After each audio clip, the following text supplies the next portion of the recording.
Oh, no, I'm just catching up, so this is good. All right. So what happened here? We have a nice simplified parseDocs function. Doesn't do much. We have a nice simplified main function.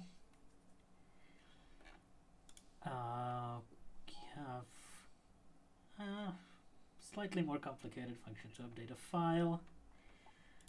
Top level class for the grammar, which now has the simplify function. Oh, beautiful. There's a bit of trouble in that simplify mutates the grammar class, but the snippets and the rules should be immutable. So that sometimes makes the code not as straightforward as it should be. Maybe we should simplify that as well. That would mean the simplify gets... Okay, so simplify is called when grammar is initialized. So in order to make grammar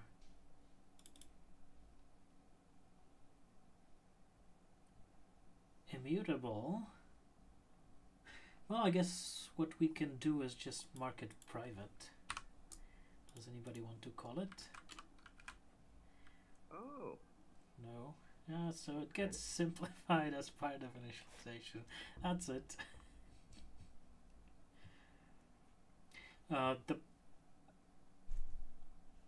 The problem here is that the snippets... the snippets aren't created yet.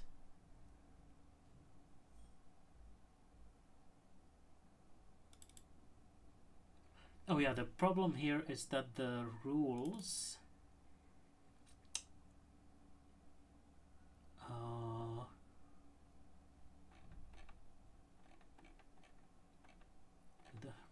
have... Oh, the rules don't have reference to the grammar, but maybe they should. Could simplify things.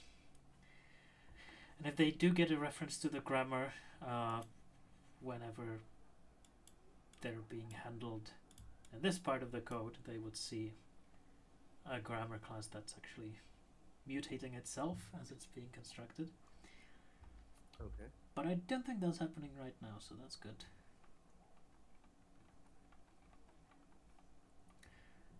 So what we have is the rules dictionary, and that is mutable. Once it's in the grammar, it's not mutable anymore.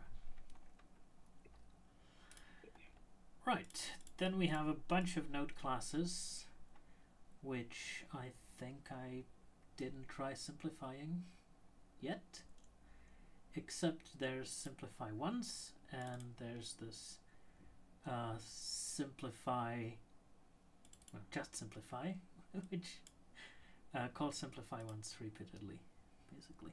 Does that make sense? I think so.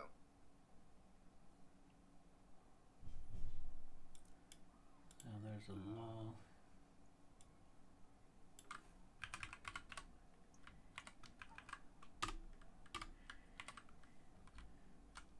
Line is too long. So what does a node do? It can format itself. It can simplify itself. It can generate all its descendants filtered on a class.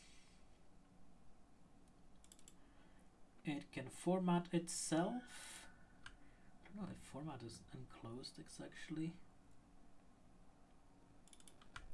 called anywhere. No.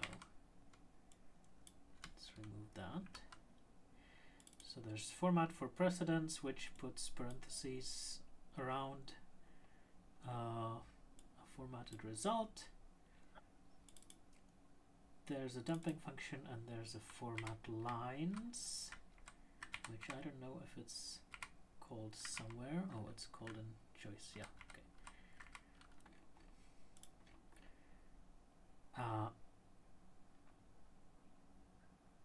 maybe there should be some note about format being a required method here, because it's, if you call that on the abstract class, it'll just blow up with attribute error, which is fine.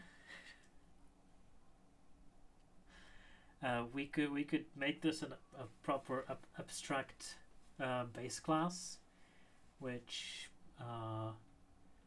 checks that format is implemented before it lets you create instances.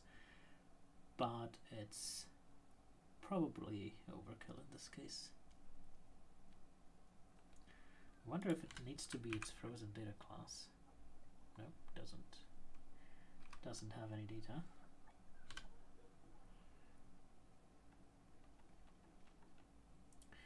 So then we have a container, which is iterable. Normal node is not iterable. Wait, are all the other nodes iterable?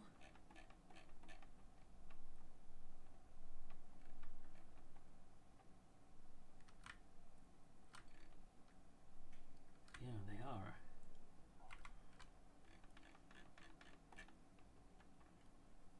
So I guess iter is another method that does need to be implemented on the subclasses. But I think making things abstract base classes is just too much work for further trouble. Because the only thing it does is it gives you another error message, an attribute error, instead of whatever error abstract base classes do. So I think I'll leave that.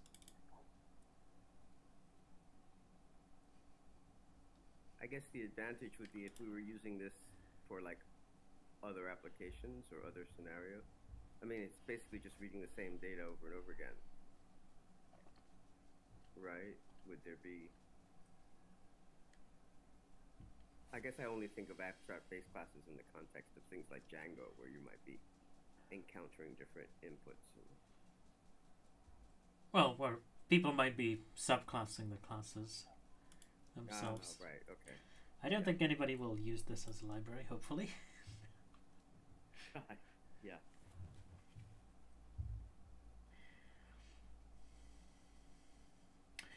Alright, so there's container, which has simplify item, which it doesn't call itself, and maybe it's overridden everywhere. No, it's not. Ah, okay, well, that's good. So that simplifies an item.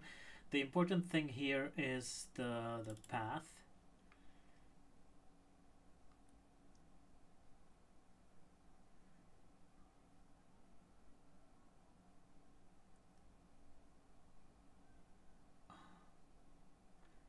Maybe that could be made simpler, where it would just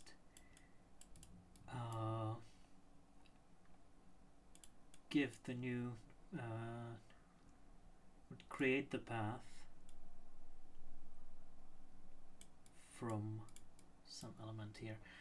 So this is, yeah, the simplification with a path maybe is getting too many arguments.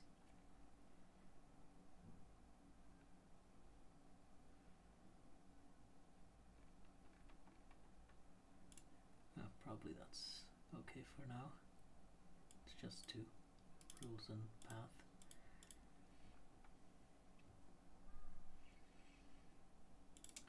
So there's a dump tree, there's an inlined, which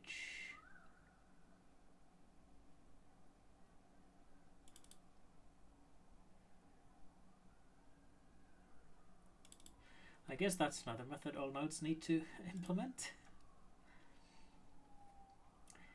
And okay, let's start doing that.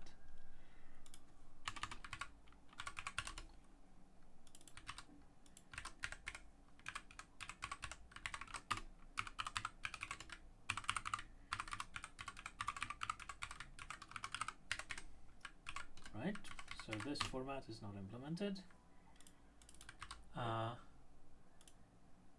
Let's look at the documentation for not implemented, because I think there's some gotcha there. Derived from runtime error and user-defined base classes, abstract method should raise this exception, right? Or while the class is being developed, to indicate that the real implementation still needs to be added. Oh, that's good. I think I remember in earlier versions of Python this this just had one of these, but people kept using it for the other, so the other one got added too. But that was a long time ago. I'm not even sure anymore. So this should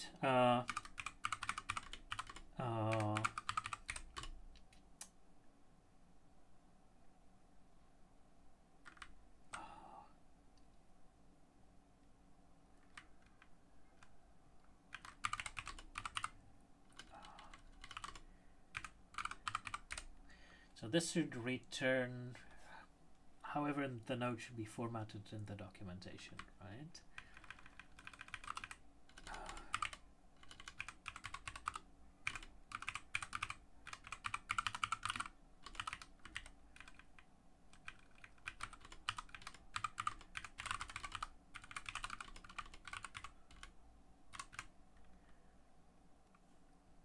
As a string, so the way to say that is apparently this gives us string, right? Use type annotations without a type checker. Then we have iter, which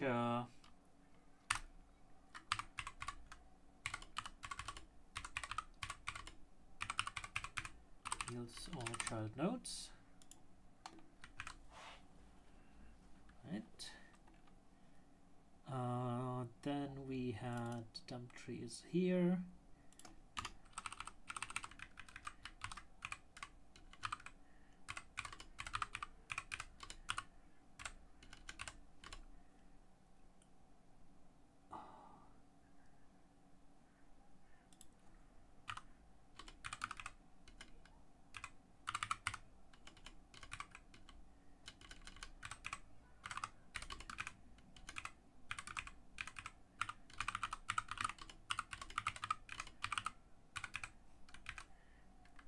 Yields nodes of a debugging representation. We have here simplify once. So this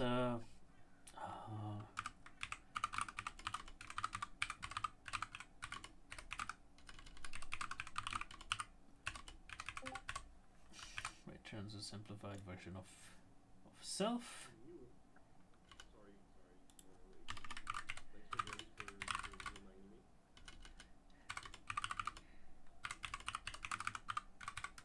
Hey, good to have you. Hello.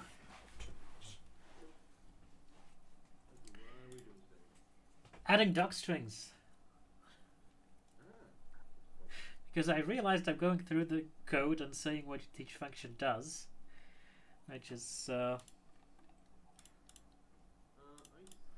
called docstrings first lines at end of the period. Oh. Oh, right. You know, there was some discussion about that, and I don't remember. I always thought that was for a parsing. Docstring conventions. So there's an active informational pep about this. And yeah, apparently it should end with Oh, wait, there's a counterexample there. The one-line docstring. don't do this. Oh, okay, don't do this. There's a dot here.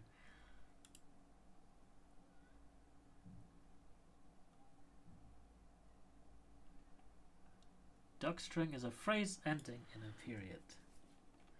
Okay. So, okay. but anyway, I don't think anybody's read this in a while. But- but- 2001? Oh my god. yeah, yeah, yeah. Well, you can tell from this name, I've never met that person. Oh, David Good. Yeah, he's the man. Really? Well, he's the doc string. He's the doc utils guy. Ah, there we go. Now this one's still around. Oh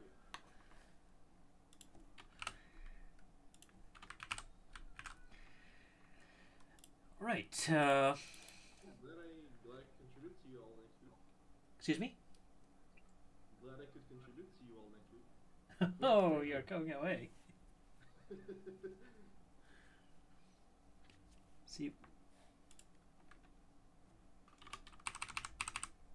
Alright. So, generate all descendants doesn't actually generate all descendants. It generates descendants recursively. And it can filter them. So, it probably shouldn't be named like all.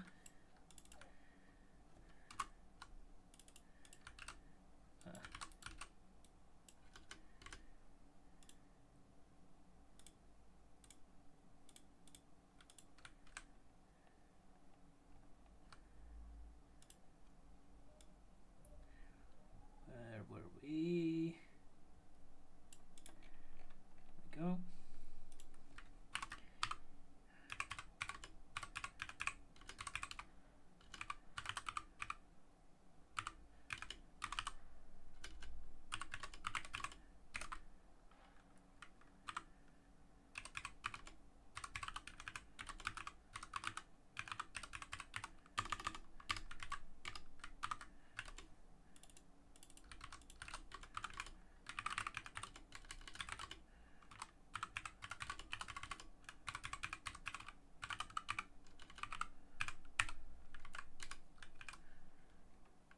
I wonder if the default should be node, ideally, but we've been through that. And format for precedence is like format, but add. The order? Oh, I see. Parent. Oh, okay. Right. Oh, parentheses is the th. Yeah, there we go.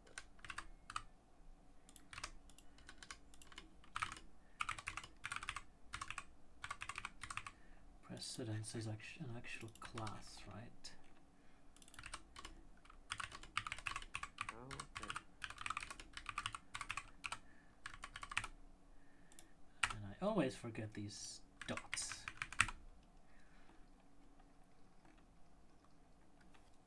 Right, and format lines.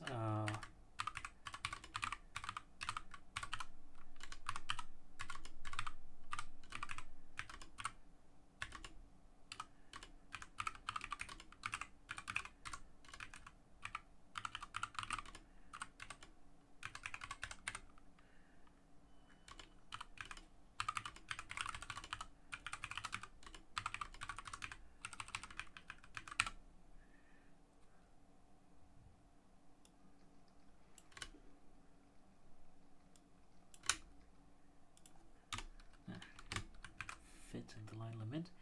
So apparently format isn't actually as it should appear in docs. So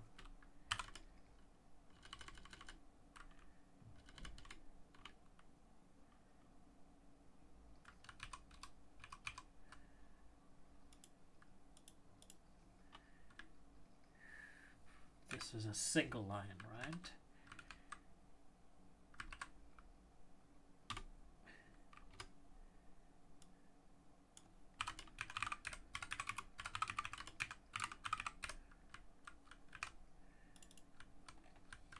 Right.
So format lines is what we'll use to get the line breaking. Question, why yield a single item? Is it supposed to like be a sequence of lines and then you just format? Right, so this is the superclass implementation. So if a subclass doesn't do anything special, it'll just give the format as a single line.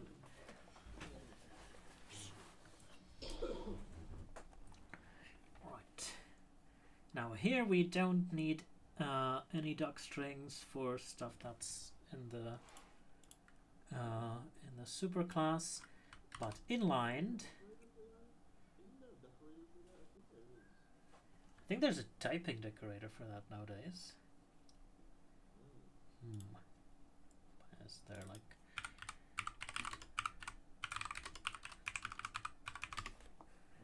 how is the typing docs at this point? Okay. Override from typing import override. Right.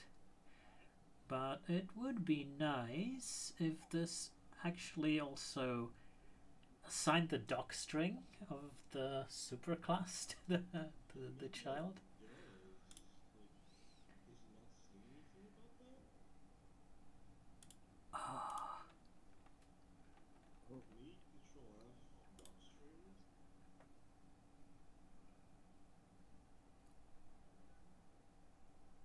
No, it doesn't really say anything about the runtime behavior. Oh, runtime, it does. Runtime behaviors. Right. We'll make a best effort to add an override attribute with value true. It's great.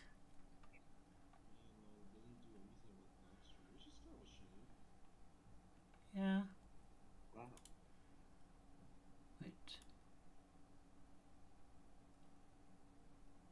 Runtime library could check override in order to automatically populate the doc attribute of a child class method. So I could write a library to do that.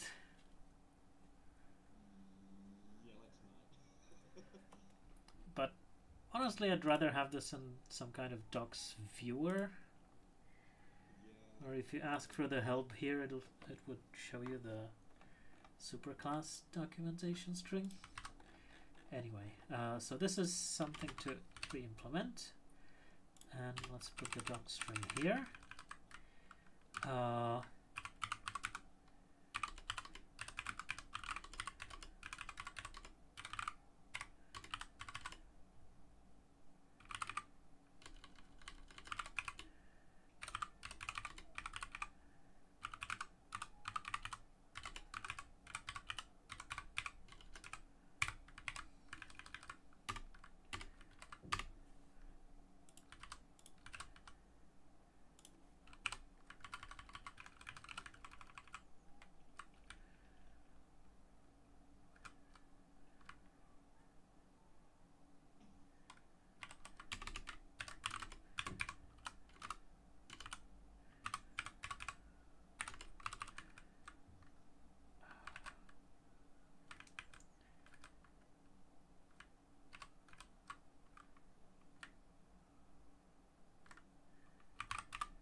How do you...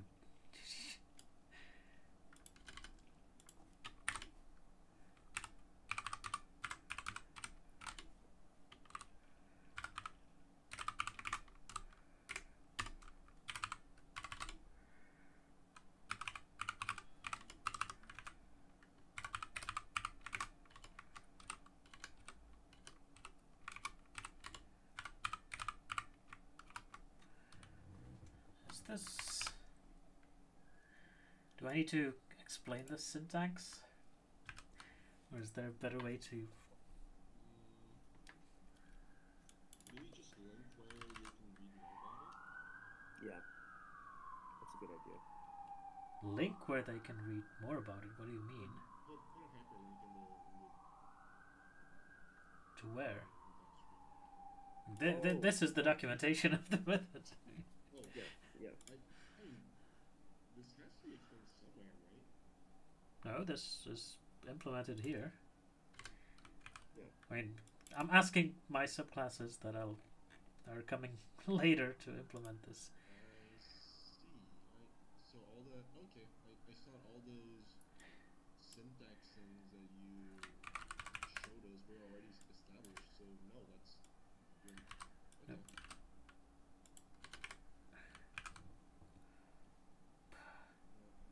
I mean, this syntax is pretty standard. You're not using what's the name, gathers or anything. So I think it should be fine. Maybe I should use like an example like this. Yeah. Yeah, good idea. That's an awesome idea. So having this given this node, calling this.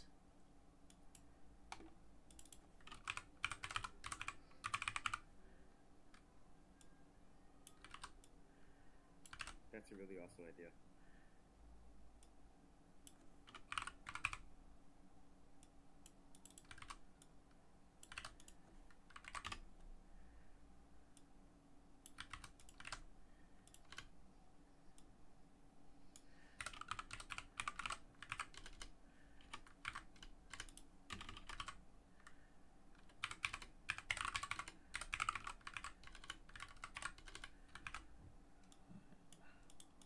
Yeah,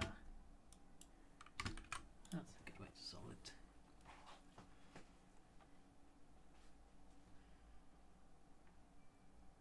I hope nobody calls doc like doc test on this. That would need a bit more setup. I'll be right back. Alright, so we have all of these. Now we have a choice which is a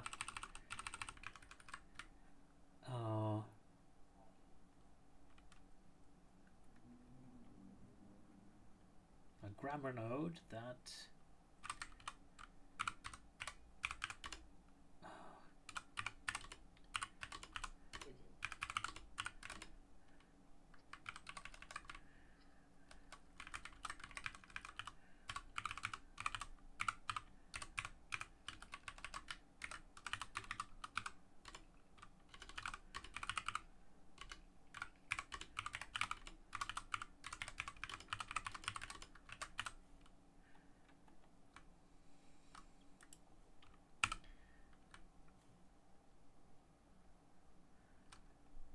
I'll set a sequence. In this case, format we have simplify once, and we have simplify subsequence, which I guess should be documented up here.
So tail should be, how to word this.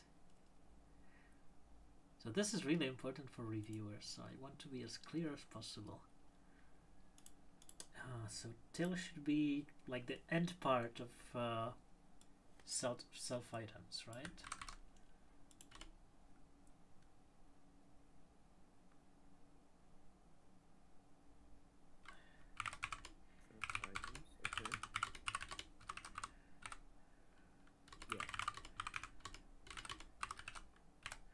So this for some n, right?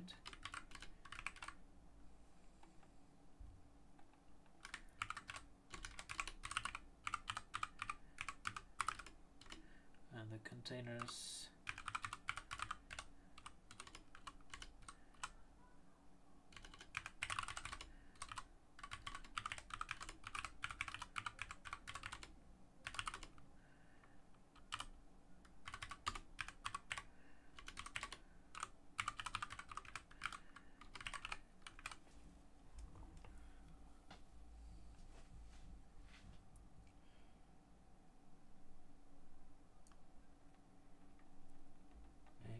maybe this doesn't make sense to have on the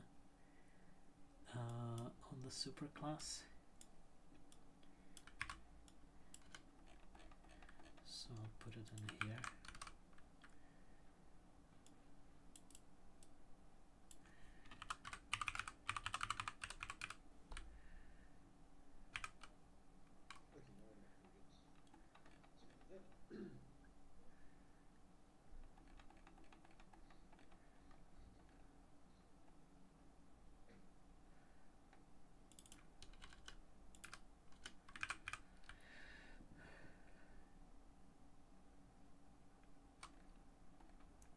So there's some simplification.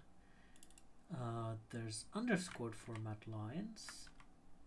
Where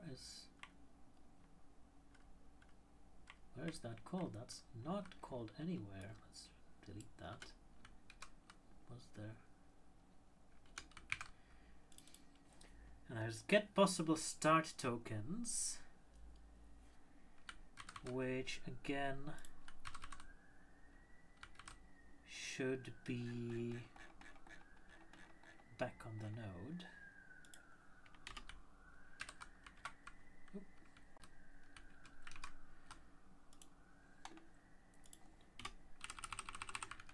And what do we have here?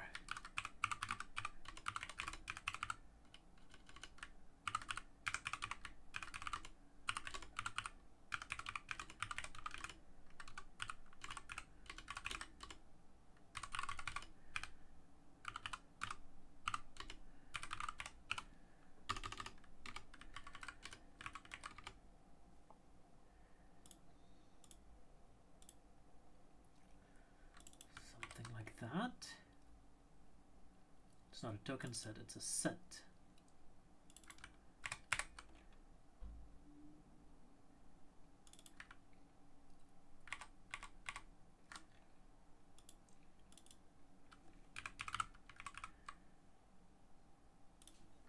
Right.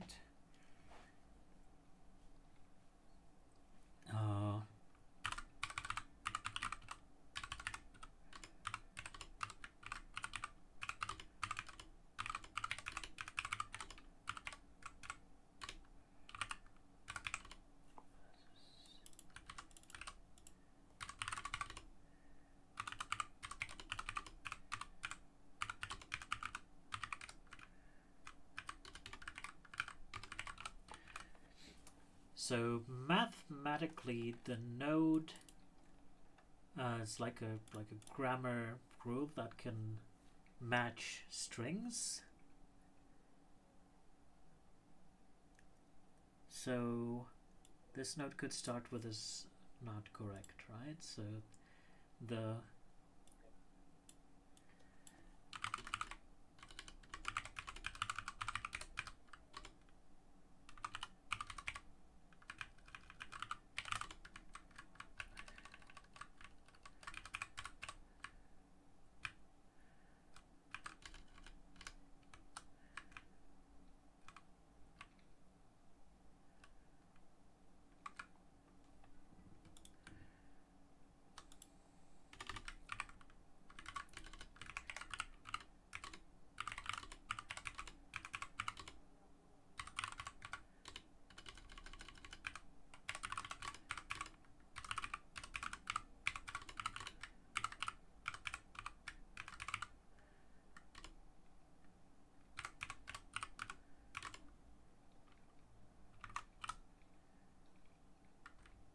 So this returns a set, but that set should be converted to token set, like this class that's somewhere in here, before you do anything with it. I wonder if we just want to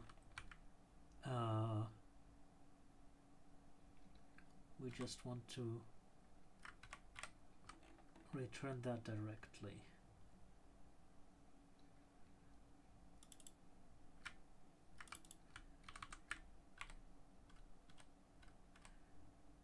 No, we don't, because token set only has a few methods. So the documentation should say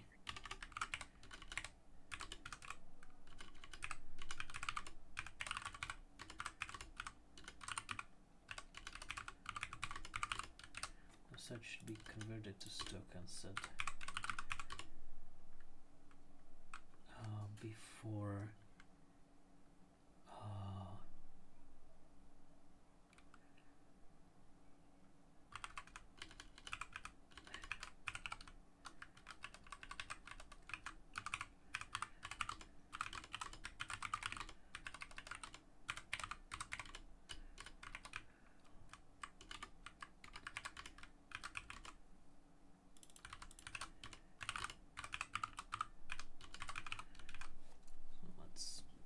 that.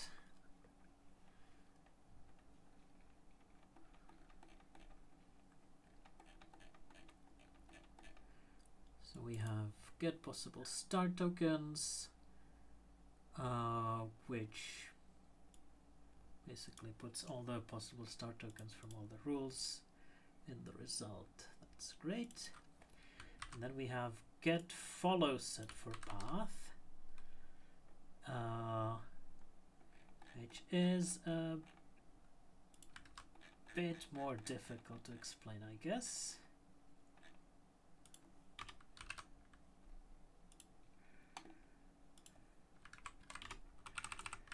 So this is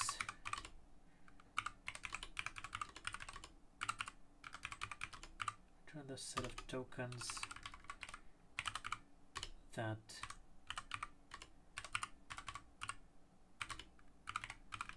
can follow this node.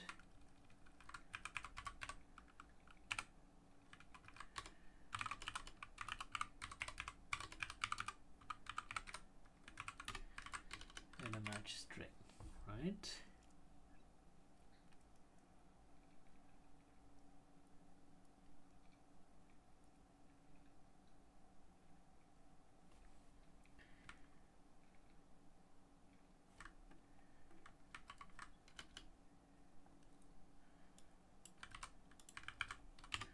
And again, the result will be a Python set.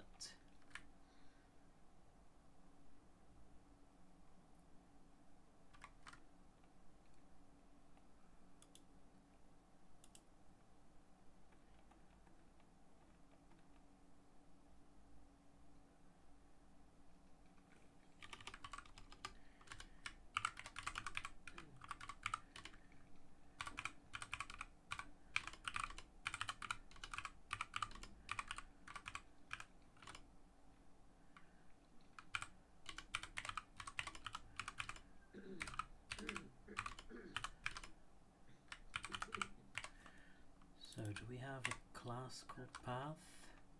Yeah, path entry.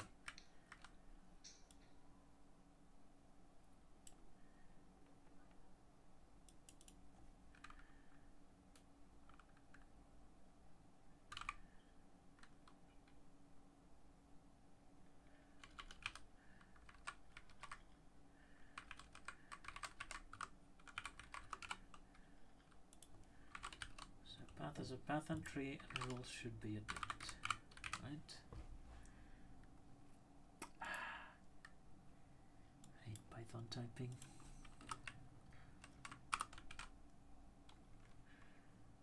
Maybe we should use a type checker on this. So it does have to be a string at this point, because path entry is defined down here. So if I don't make it a string, I get a name error. No, I remember. Yeah,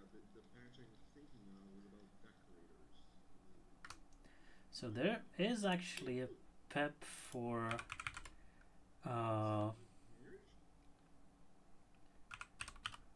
deferred evaluation of annotations. I think that's it. Yeah, that's the one. So yeah, Larry basically wrote this whole PEP and said he'd implement it for 3.13 but didn't. Oh, so it didn't get implemented? No. Okay. But I think Yella has picked it up, so it should be in 3.14 next year. Oh. Would be great, yeah. By the time we're done with this, we can use it.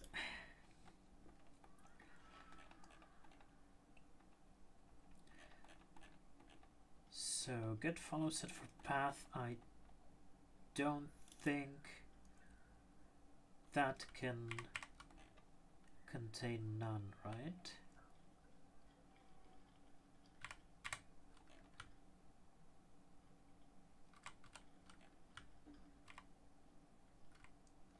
Right.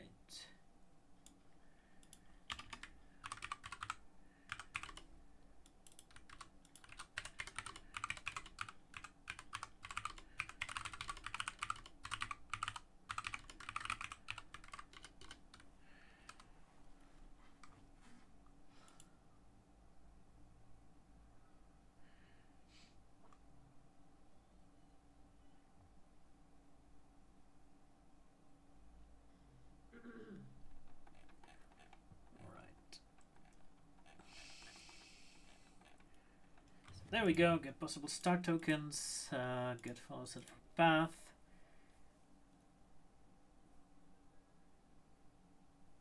Those are pretty straightforward here.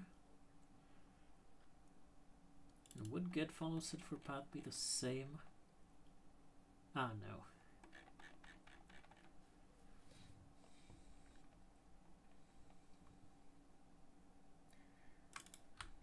Would this be a good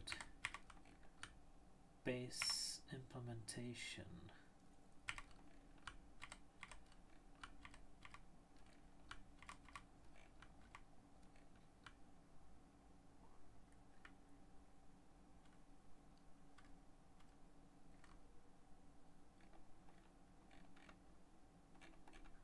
Gather, leave.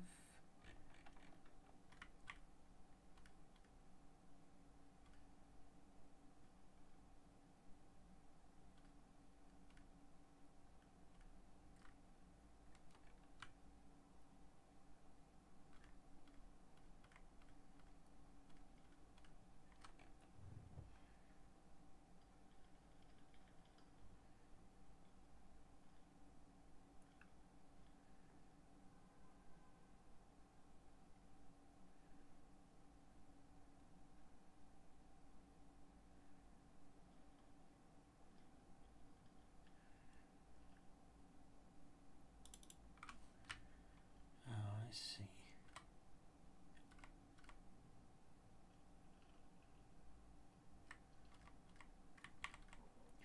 Yeah, so this always recurses through the function.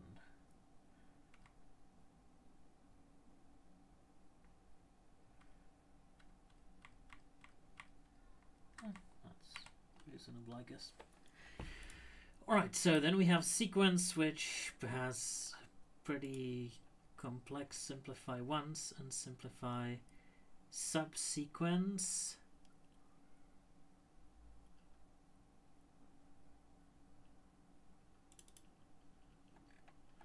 Oh, I guess the subsequence doesn't really have to be the tail, right?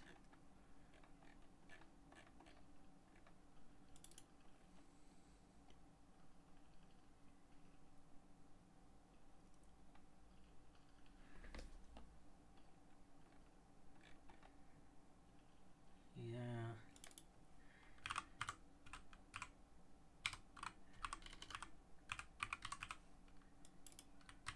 So if I rename it from tail to subsequence, this should make the doc string easier to read, because we don't need to do this.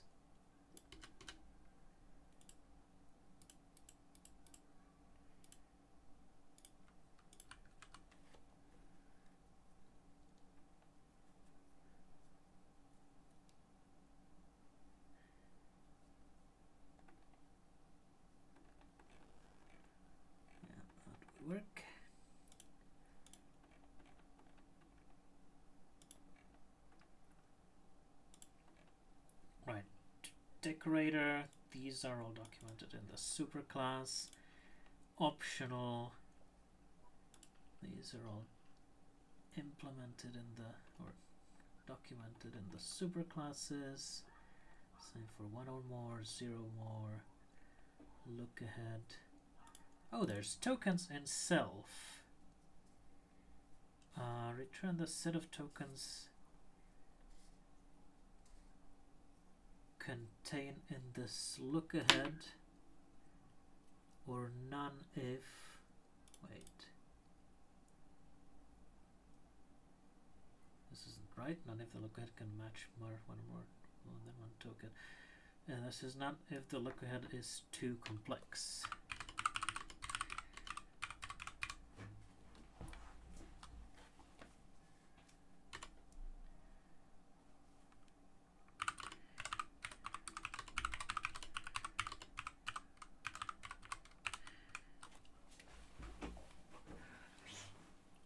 Oh no, sorry. The look at it can match more than one token, right?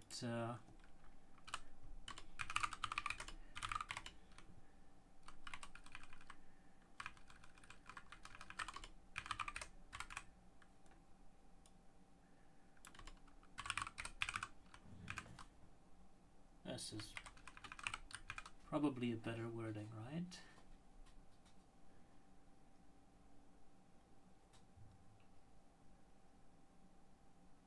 Because usually we have look-aheads that only match like a set of tokens, but what they match is always a single token from that set. If we have a more complicated look-ahead with like a rule that can match whole expressions, then this will return none.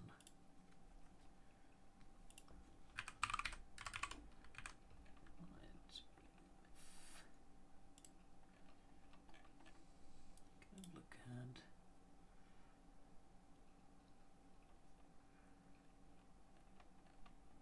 This is all documented in the superclasses, which is great.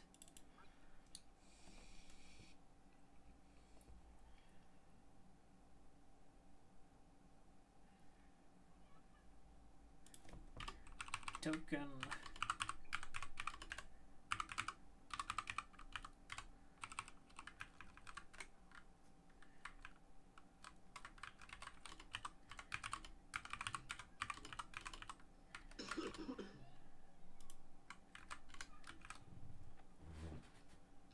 So terminal.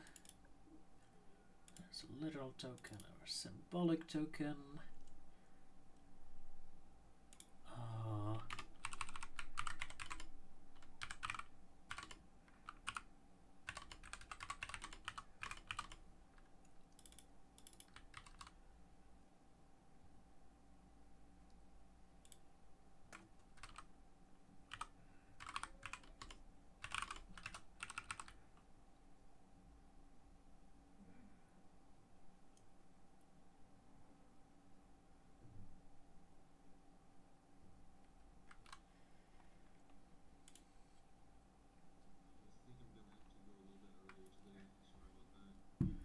That's okay. Right. There's. See you.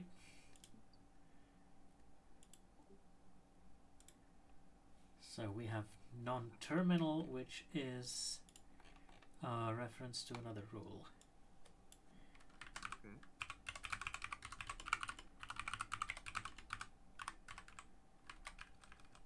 Or a named rule.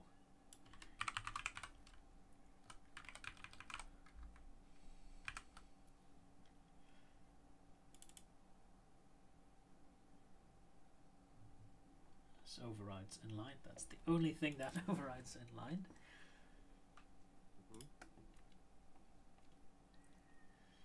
All right. So then we have empty, which is a sequence, unreachable, which is an empty choice. It's great. We can convert a grammar node to an AST node. I think. Oh yeah. the catch. Right, if there's a phrase syntax error in the action, then this is invalid syntax, but I think we don't have that in the grammar anymore because this issue was fixed. Yep. Okay, cool. So we can assert this. No, it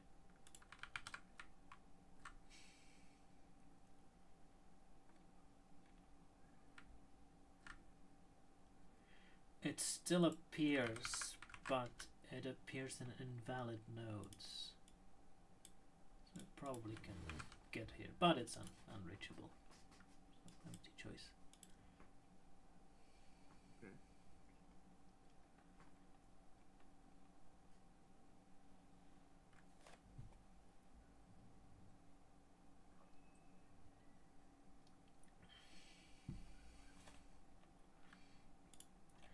Right, now it would be great to describe a path entry.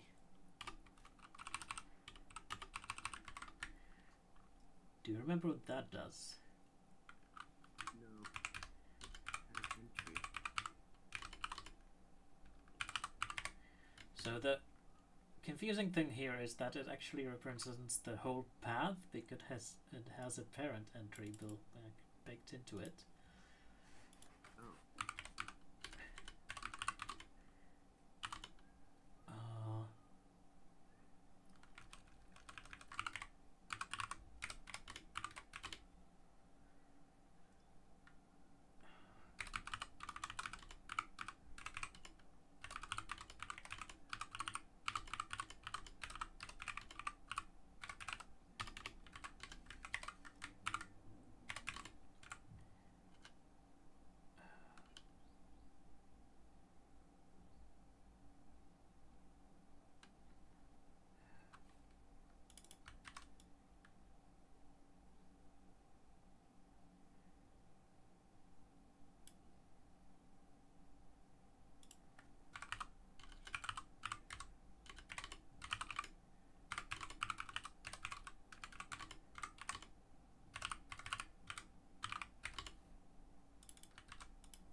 So let's see, for example,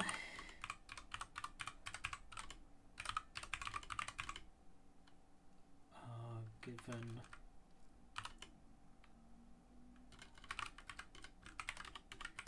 if we have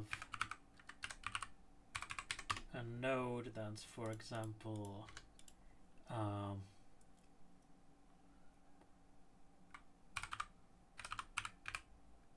digit star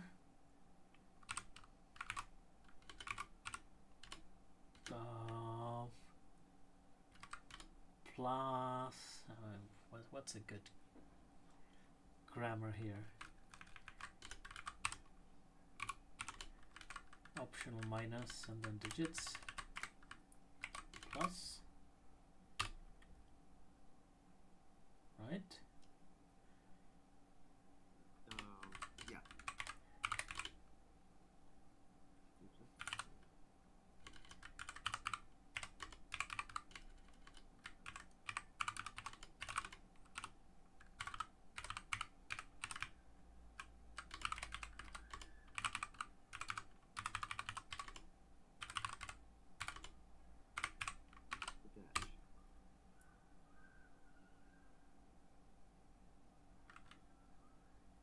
once again.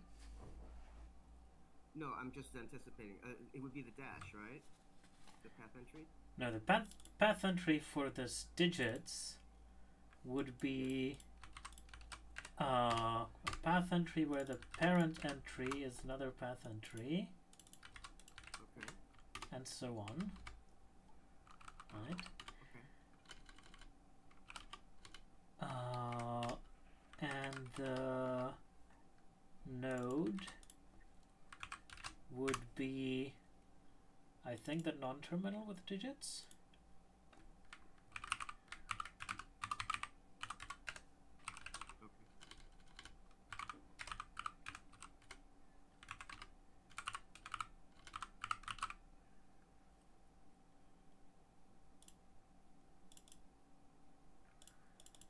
And how is child called? So this is a node and the position within it. Okay.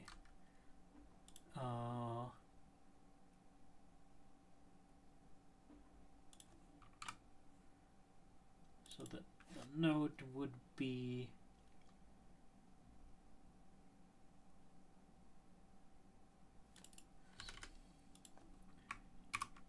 path entry for the digits plus would be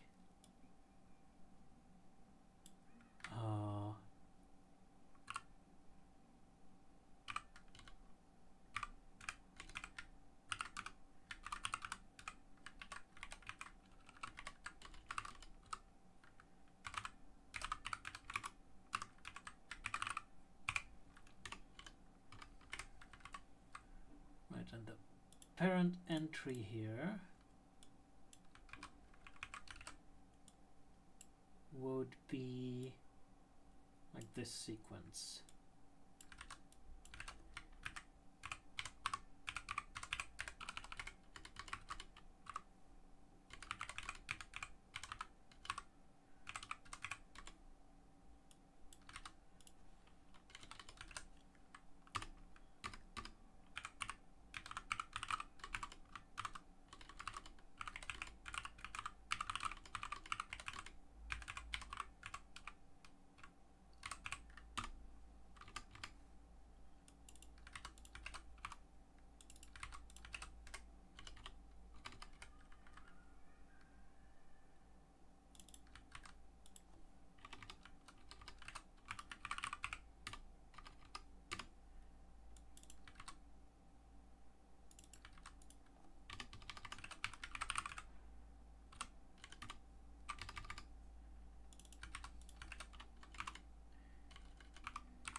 Okay.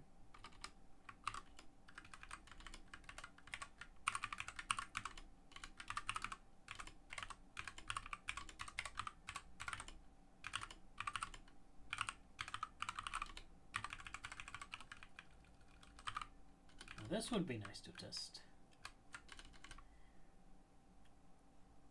Okay.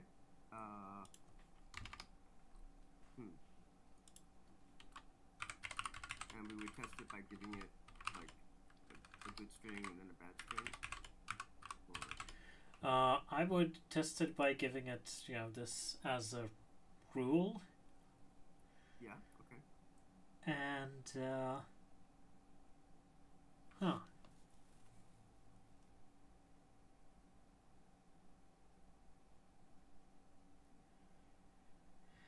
Yeah, that's a. Maybe there should be just some general method to walk through the tree and Yeah. call a function on each node that's visited,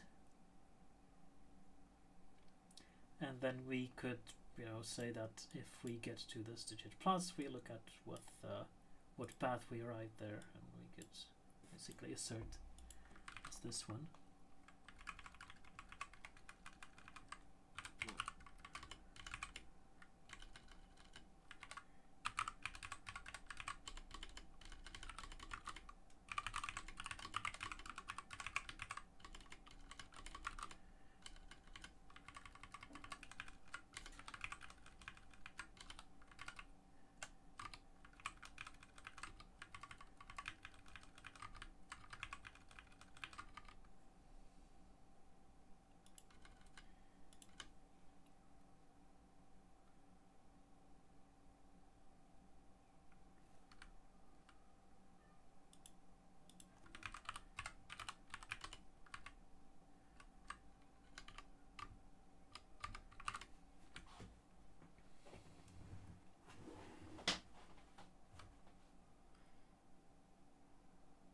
Oh, the anti-grammar, right?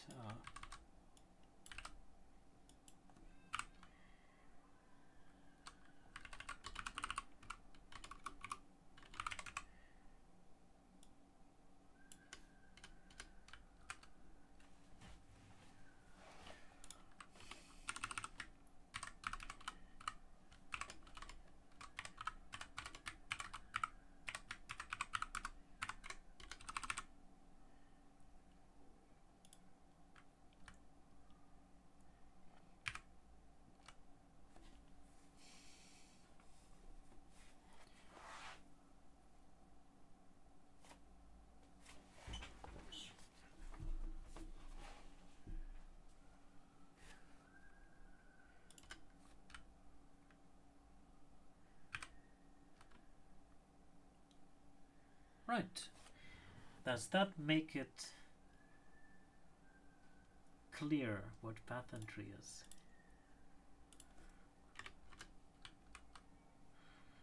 Well, it certainly helps. Yeah. Path entries, sequence, position.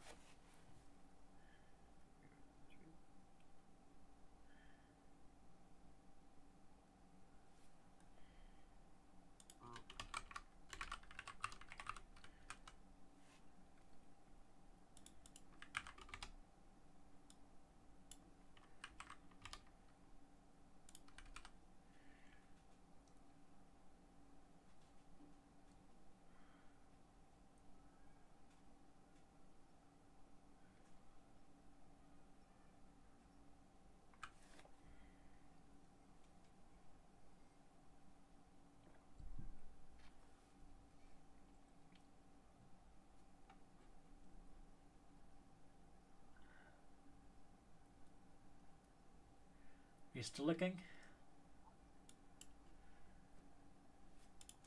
Let's see here. Yeah. I mean,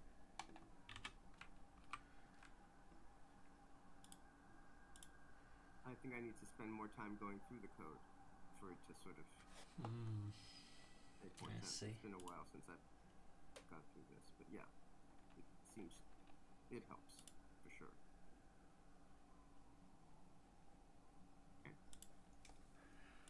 Okay. Yeah, I guess. Is the idea that it's recursive though? I mean, does it keep on doing more parent entries? Yeah, basically to go down in the tree, you keep creating more path entries. I see. Okay. Actually, until there are no more. Until you get where you want to get. Oh, I see.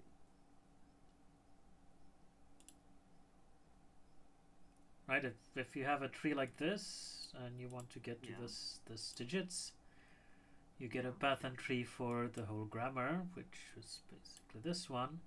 And you get a path entry for this sequence. That's this one. You get a path of entry for this one or more, which is this one.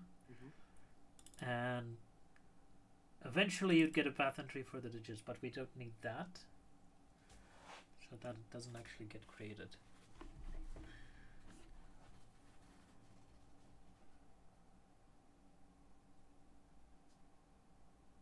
Oh, I see. So then you can. So it's almost like those JSON paths. Yeah, basically. Whatever. Okay. Yeah. Okay. That's. Now I know. Yeah. Now I get it. So maybe here the parent entry should be at the top. That make it clear?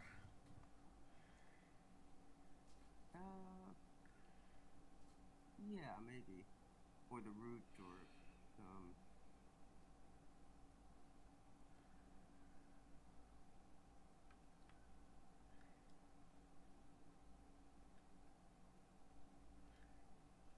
yeah. Cool. Okay. And I think what we want to do as a refactoring is iter would, instead of all the child nodes, would yield the child nodes and their paths.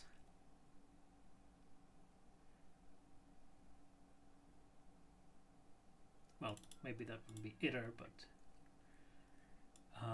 some new method, because you need the parent path entry.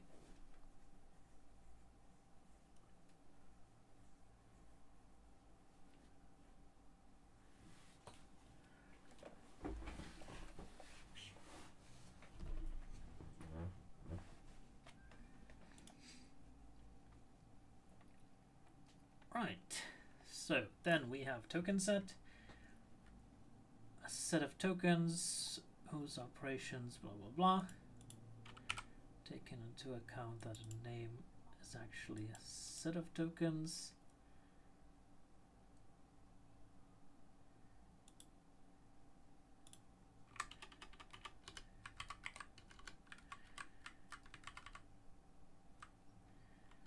And we don't actually need an example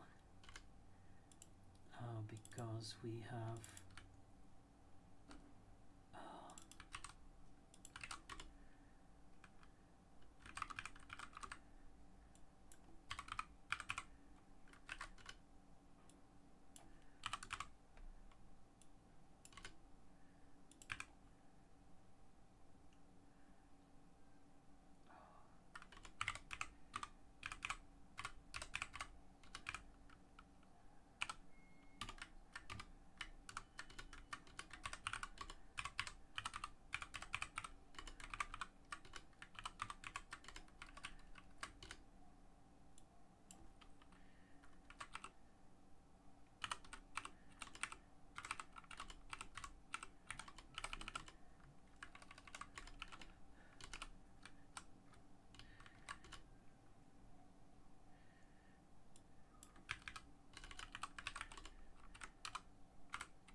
right.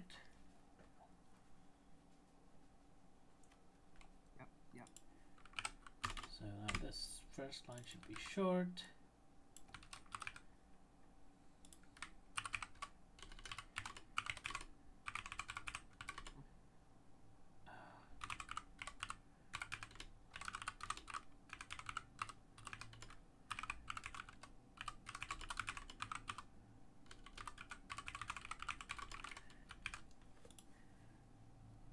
So this is is subset and is superset.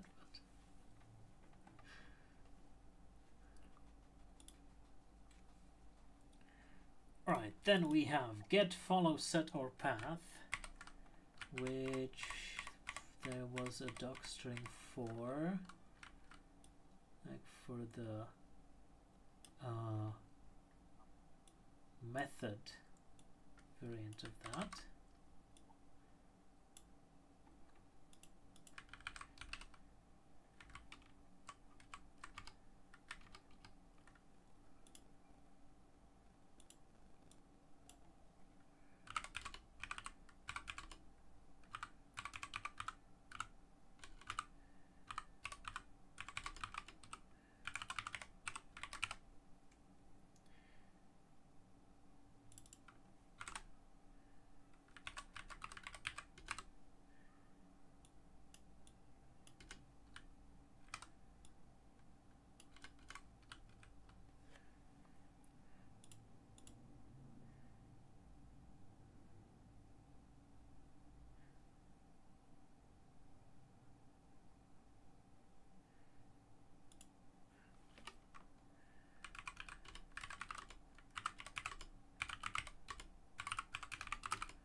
More like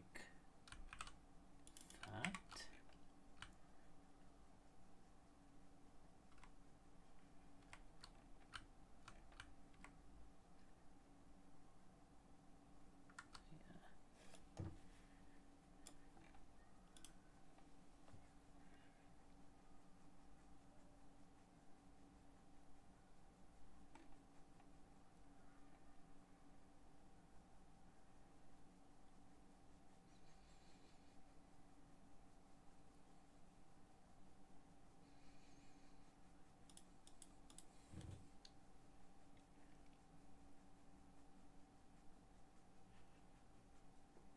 And I guess this thing could be a method on path. Does that make sense? Yeah, path dot get. Sure. And there's one other thing where we have this like the entire grammar. Maybe that should actually be a grammar.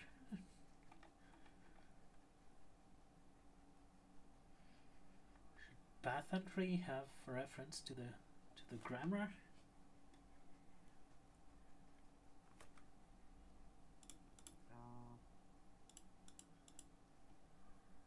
How do you mean a reference? Oh, an attribute.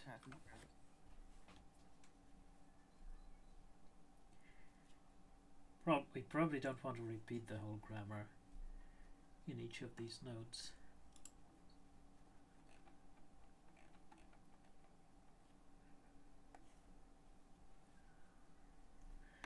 Okay, let's see if we can make this a method.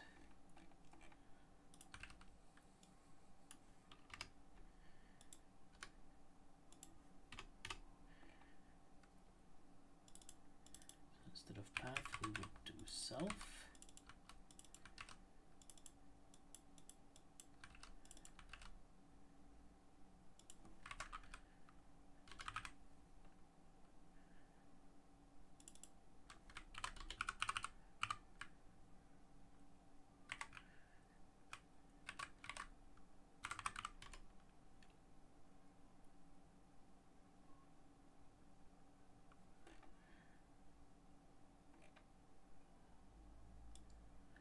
Red path identifies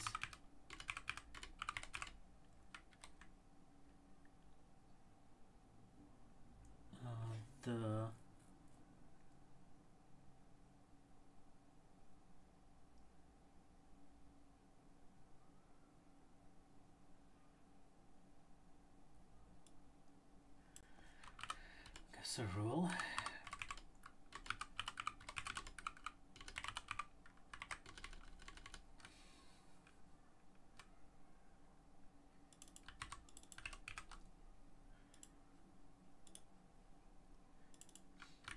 So now change all the callers, path, parent, entry.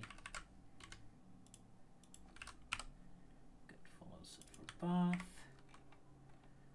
Path, parent, entry, get follows it for path. Can smell a refactoring coming here.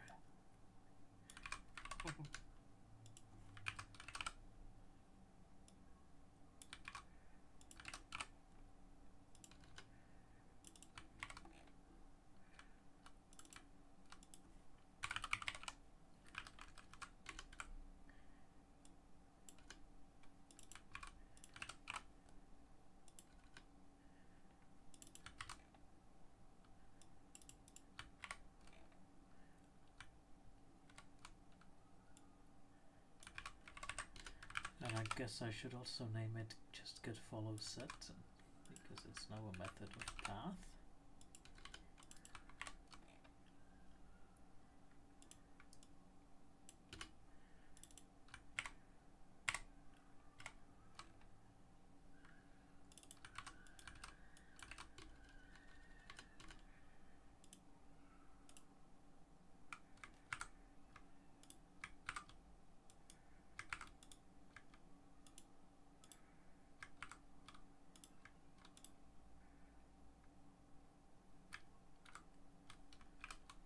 Does that work as it did before? Yes, it does. That's great. Nice.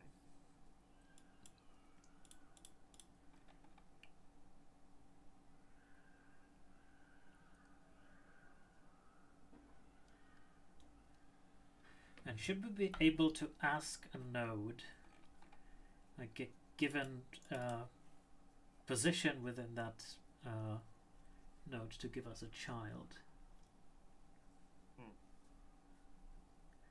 That would probably make sense, right?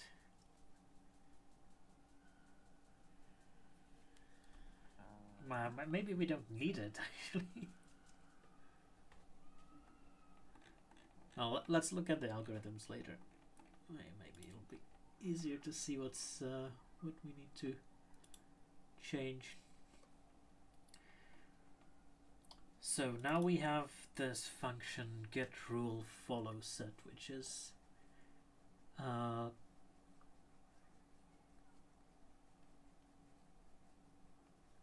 quite complicated. So it returns a set of all terminals. Oh, well, we call those tokens. That might follow the given rule in the entire grammar.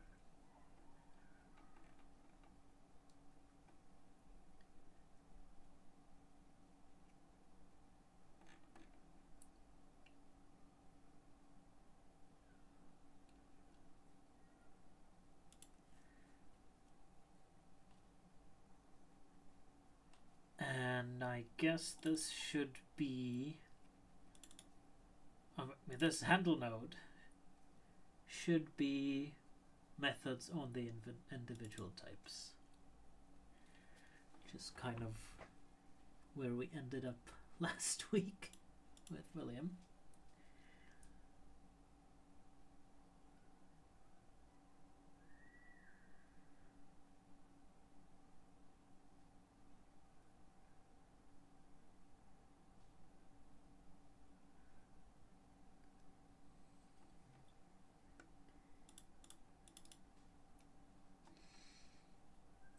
And this handle node is recursive.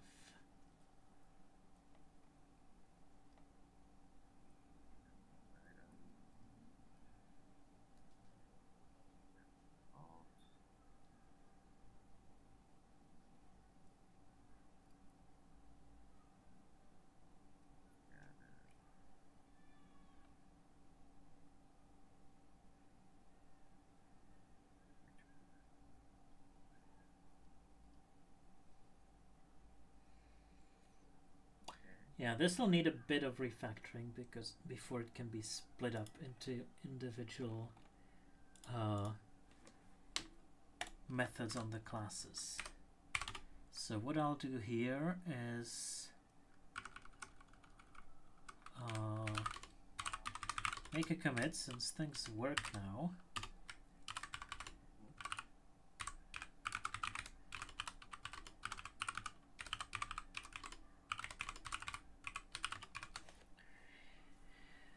And so this handle node is an inner function, which means it can use the variables from outside. So to make it like a standalone function, we need to get rid of that, right? And what this function does is it updates result, which is a set, right? It doesn't really look at rules considered. It updates result. So what I'll want to do is, instead of updating this variable, I'll want to return whatever the result would have been updated with. Does that make sense? Yeah. So instead of modifying this, I'll return. All right. So now we need to return this, whatever we returned before, but also some other value. So we'll return a pair of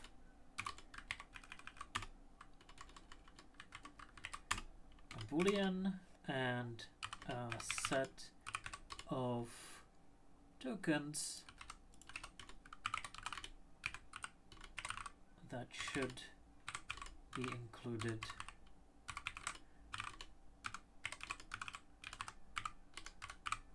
right. And to make this easier, I'll make an inner function, right? So the outer one will return the same thing as before, and I'll eventually want to end up with a function that returns this pair, right?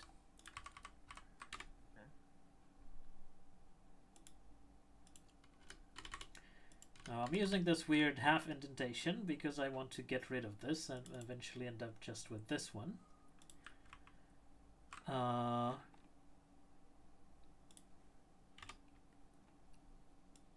Well, or I'll be moving functions, I'll be moving stuff into this, I guess. No, sorry. So this one function returns this pair,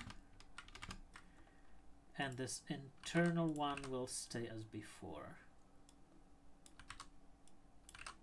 Yeah, that's what I want. Right? Okay.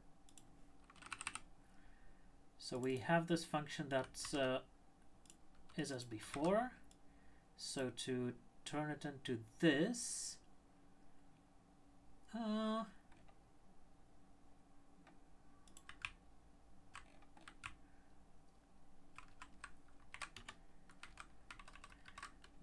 the only thing I need is the result here and an empty set.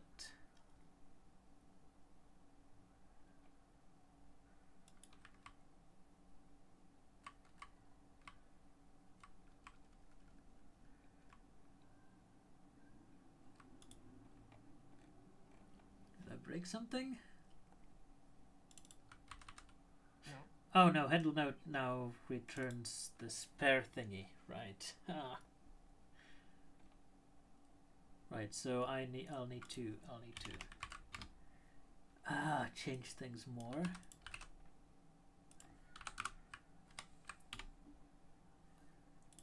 So should be included, and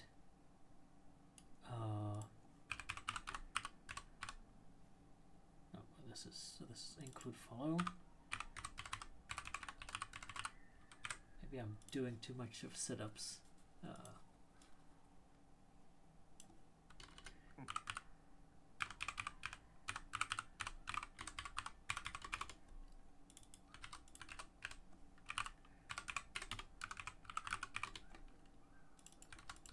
So I want a function that behaves like the original handle node, right? So this one again goes like this, and I'll need to change all the recursive invocations here and the one here with the one that behaves like before, right? And now everything behaves as like before. And now I can focus on the individual things here.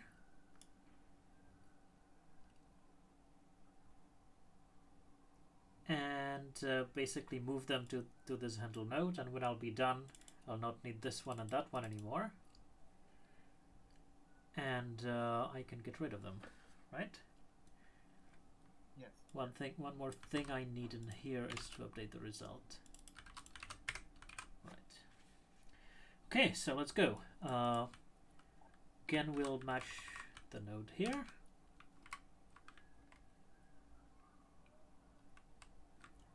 This is only a match, so let's fix the indentation a bit. Right, so this is code I won't want.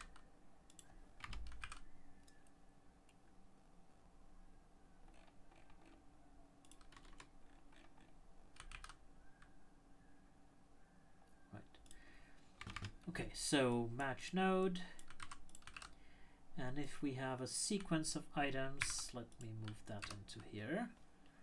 So there is a return, but there's also an implied return none or return false, right, if it gets all the way here, right? And of course I need to return the result here. I can't name my variable result, so I'll name it something else.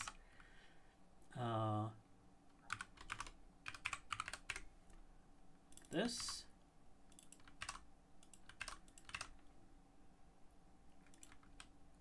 And that should behave the same as before, right? So after this, I'll rename the result R to just result, right? Does that make sense? Okay. Yeah, So I that's it. make a set here, updated it, and then return it. Okay, now that's one. Now optional, just calls handle node on that item. So to change the semantics, I just call the proper variant here. That should be easy. 0 or more and 1 or more. So I want to switch to handle node, so I'll need to unpack that like I do here.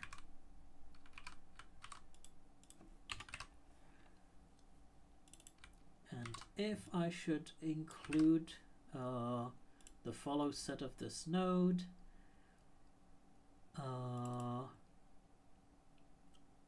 then I do this and I return true and that.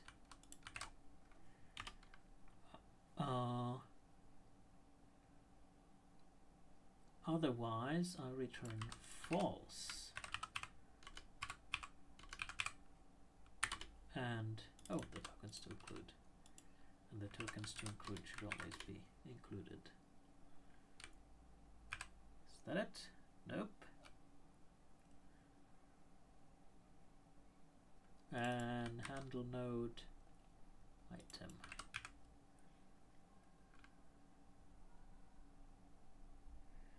When doing recursion, don't call the function on the argument you're given.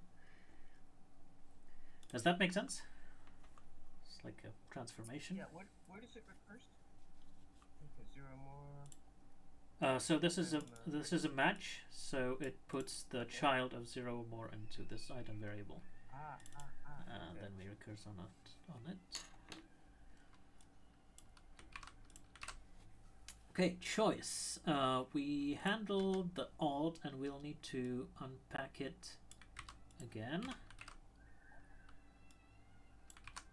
And the if now was on this, and we return. Well, we need to build a result set again.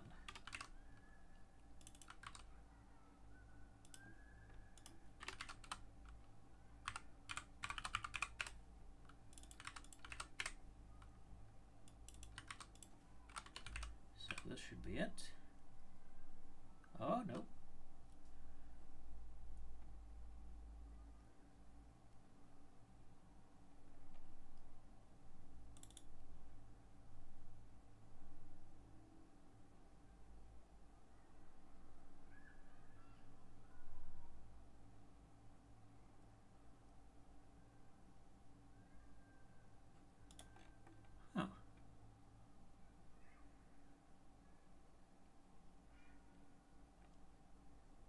That changed something. Let's do that again.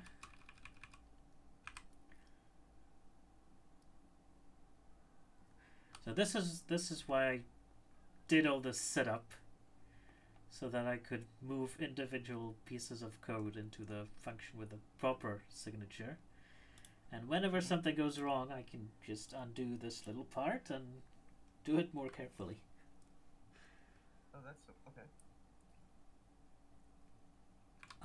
Right, so if we have a choice of alternatives, then this always returns something, right? And we'll build the set that it returns,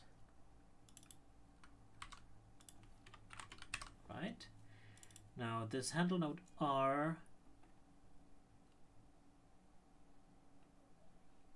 we don't want to call that anymore. We want to call handle node, which returns more information. It returns this include follow and tokens to include. And I see the bug here. I'm introducing this variable, but a variable with the same name is already here, right? Oh, I see. Okay. Right, so this should be the proper transformation. No. Oh, I need to put those tokens to include into the result set.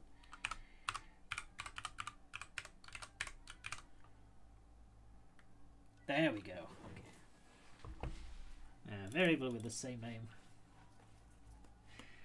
That was the problem. And I see now I have one more of this old function here that I don't want to call anymore. So let's take a look at that now. So we're in a sequence, and we're handling child of that sequence. So we want to call handle node, and we need to unpack the result again.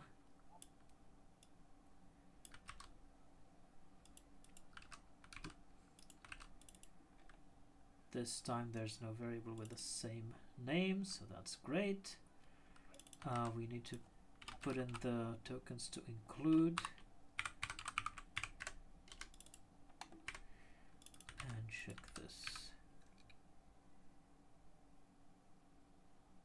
Well, that works. Great.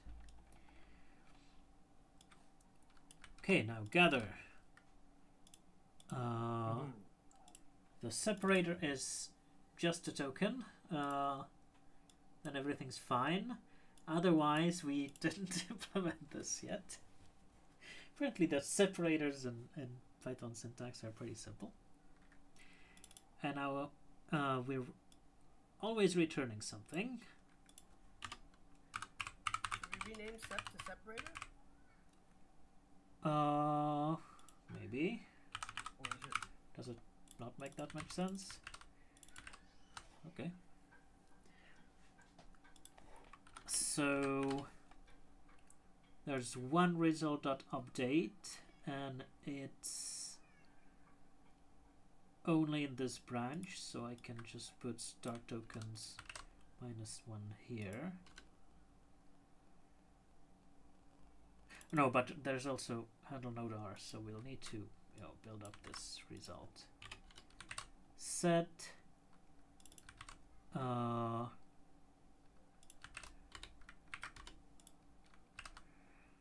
and this handle node R becomes just handle node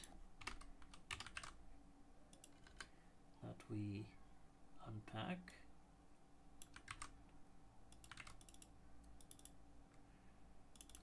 And use this in the if and add this to the result. Well, actually, we don't need to build this up. There's no for loop, so we just use tokens to include here and there.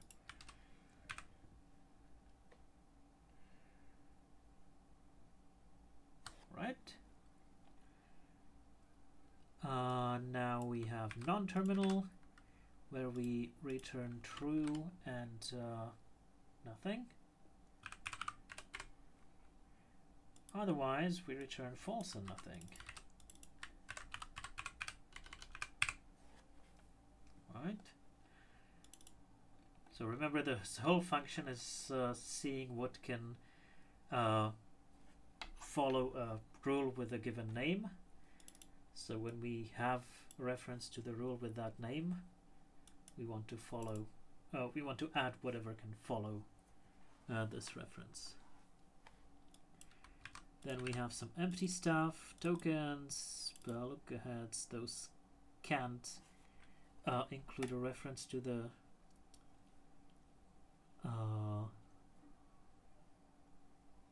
rule. Maybe we can simplify this as leaf or other kinds of leaf. Nope.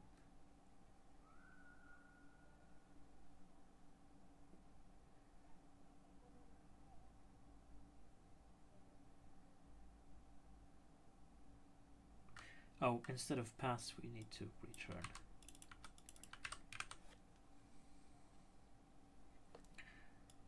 Ah, right, negative look ahead is not a leaf. Okay, so leave it at that. And that gives us this ending case, and everything's great. We can remove this underscore handle node. And this handle node R isn't called anywhere here, it's only called here. So I'll unpack it here again.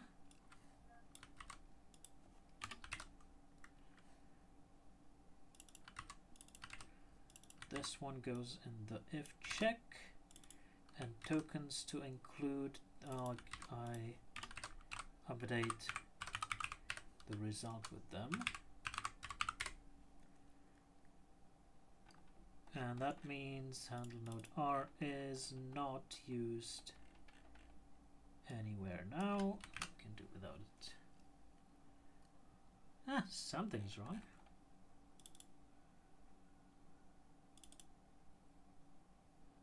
Oh, result update tokens to include. And copy paste there. Right, did that transformation make sense? Wow, yes. So we now have a proper function with an input and 2 outputs. This is not ideal, but we can now put this piece of code anywhere else because it doesn't depend on this result. In fact, we can move this down here, and it's just local to this little piece of code here. Except I see there's still a result update here, but it shouldn't be useful because we're already returning this part. That's it. Yep. And now I can replace all the these bad names for the variable that would conflict with the good names. Right, so result.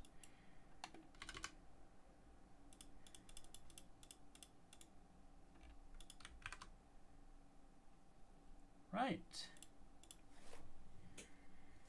Okay, so that worked.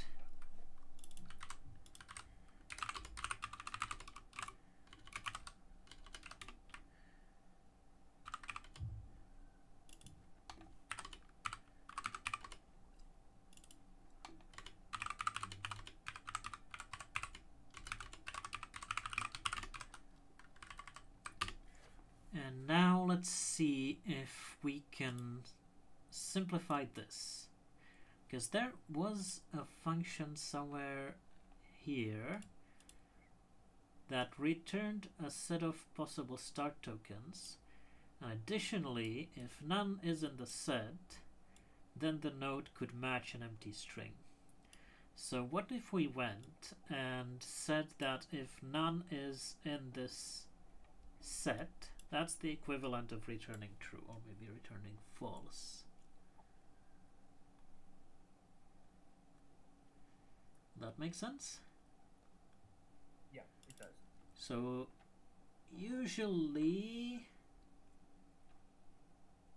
right, so here I'm returning true and removing none from start token. Oh wait, none should not be in start tokens to start with.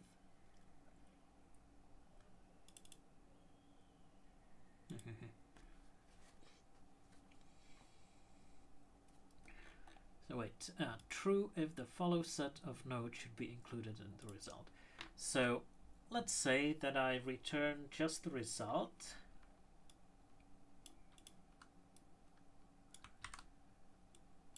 Return a set of tokens that should be included in the result. Additionally,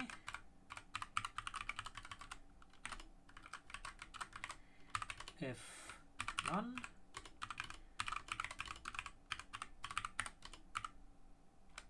is in the result, then the follow set of node should be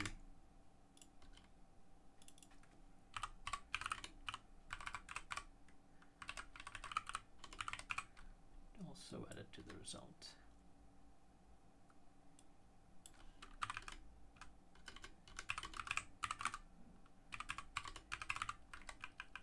Right. And I'll see if this can simplify the code.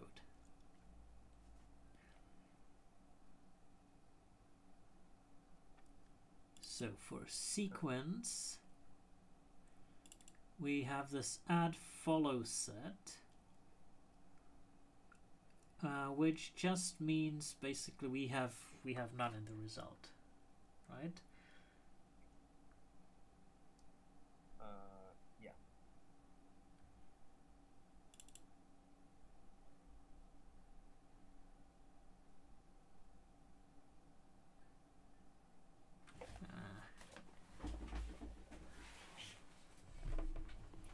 So it starts off as false, and then if it is ever set to true, then we either break this for loop. Oh, this is complicated.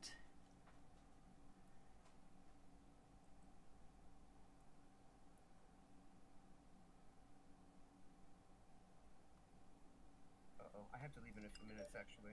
Oh, you do? Okay, so let's put this in a to-do and continue next time. This diff will be the to-do. Hopefully I won't get rid of it in the meantime. Alright, so Awesome. thanks for your attention. Hope this is entertaining. No. This is wonderful. I think I'm going to review this because I want to understand it better than I do. It's just really like, it feels like it's where everything starts to come together. Well, I'm trying to make it more understandable. Yeah. For the reviewer.